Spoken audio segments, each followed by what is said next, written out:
সারা দেশ থেকে স্কুলগুলো এখানে এসছে এবং এসে এখানে পার্টিসিপেট করেছে এবং তারা যে বাংলা গানের চর্চা করছে এটা দেখিয়ে দিচ্ছে। ভাষার মাসে অন্য ভাষাভাষীরা বাংলা ভাষায় গাইলো এবং বাংলাদেশের বাচ্চাগুলো বাংলা ভাষায় গান গাইলো, এটা কিন্তু সত্যি অ্যামেজিং। আজকের আয়োজনে আমি সম্পৃক্ত হওয়াতে আমারও ভালো লেগেছে এবং আমাকে চয়েস করার জন্য এই আয়োজকদের ধন্যবাদ।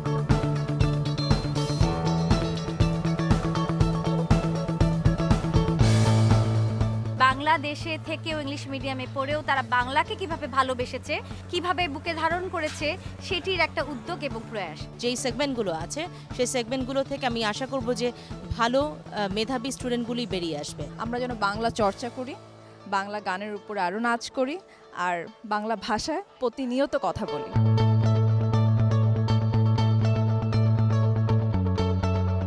একটি ছবির বিষয়ের সঙ্গে আরেকটি ছবির বিষয় অনেক পার্থক্য। সাধারণত এরকম ব্যাপক প্রতিযোগিতায় এটি খুব কম দেখা যায়। এরা যদি এই চর্চাটা যদি ভবিষ্যতে রাখে, এর ভেতর থেকে হয়তো বা শিল্পাচার্য জয়নুল আবেদিনের মতো কোনো অনেক বড় মাপের শিল্পী বেরিয়ে আসবে, কামরুল হাসান বেরিয়ে আসবে, কাইম চৌধুরী বেরিয়ে আসবে। এরকম একটি আয়োজন সবসময় 6 নয়, আমি বলতে চাই এটি 600 বার হোক কিংবা আরও বেশি হোক।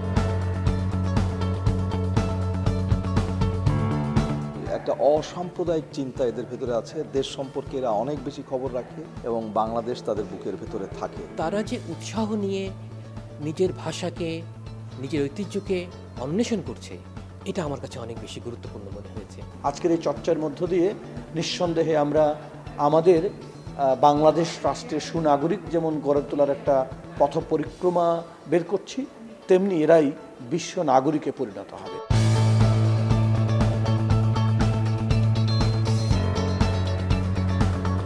আমার শেকড় হচ্ছে আমার বাংলা। আমরা বাংলার জন্য জীবন দিয়েছি, রক্ত দিয়েছি। সেই বাংলাকে যদি আমরা শ্রদ্ধা করতে না পারি, তাহলে আমার মাকেই আমি শ্রদ্ধা করতে পারবো না।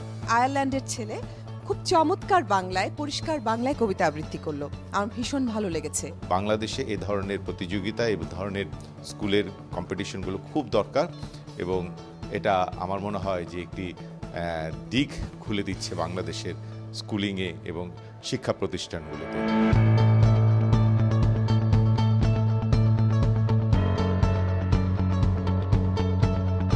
যারা ইংরেজিতে পড়ে তারা যে এত চমৎকার করে বাংলায় কথা বলতে পারে এবং বাংলার প্রত্যেকটা বিষয় সম্পর্কে এত পরিষ্কারভাবে যে ওদের ধারণা আছে, এই ধারণাটাই আমার কাছে ছিল না এবং আমার মনে হচ্ছে আমি আজকে একটা ম্যাজিক দেখলাম। অনেকের মধ্যে আমি ট্যালেন্ট খুঁজে পেয়েছি, যাদের বলার ইচ্ছা আছে, জানার ইচ্ছা আছে, শেখার ইচ্ছা আছে, আগ্রহ আছে। ইংরেজি মাধ্যমের বাচ্চারা বাংলা অলিম্পিয়াডের এই আয়োজনের মধ্যে দিয়ে বাংলা সংস্কৃতি, ইতিহাসকে জানতে পারছে, চর্চা করার সুযোগ পাচ্ছে। দুশ্চিন্তা ছিল আমাদের বাচ্চারা যারা ইংরেজি মিডিয়ামে পড়ছে, তারা হয়তো বিশ্ব বাস্তবতায় অনেক ক্ষেত্রে তারা তাদের সক্ষমতা তৈরি করতে পারছে, কিন্তু বাংলাকে ভুলে যাচ্ছে কিনা। কিন্তু সেই জায়গা থেকে আয়োজনটি বাঙালি সাংস্কৃতিক চর্চার মধ্যে আমাদের বাচ্চাদের নিয়ে আসা, যারা ইংরেজি মিডিয়ামে পড়ছে তাদেরকেও, এটা একটা অভূতপূর্ব ব্যাপার। We find that this is no longer an event of the Kishore School, this is an event of all the schools. What we feel as a school, these efforts need to be appreciated.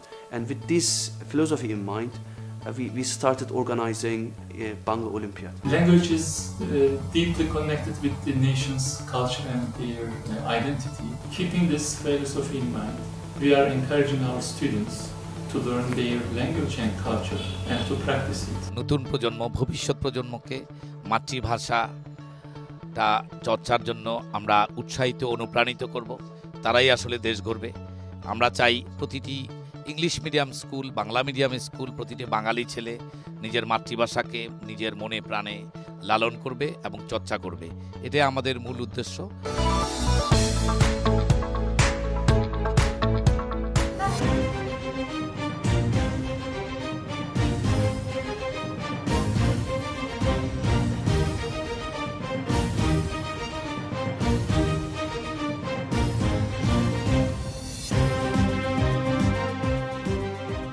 We are neighbours to one another, and getting to know who lives next door is the first step towards friendship.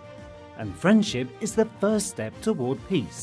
Music is a universal language stretching across cultures. And even as it highlights our differences, it brings us closer together. Bangladesh!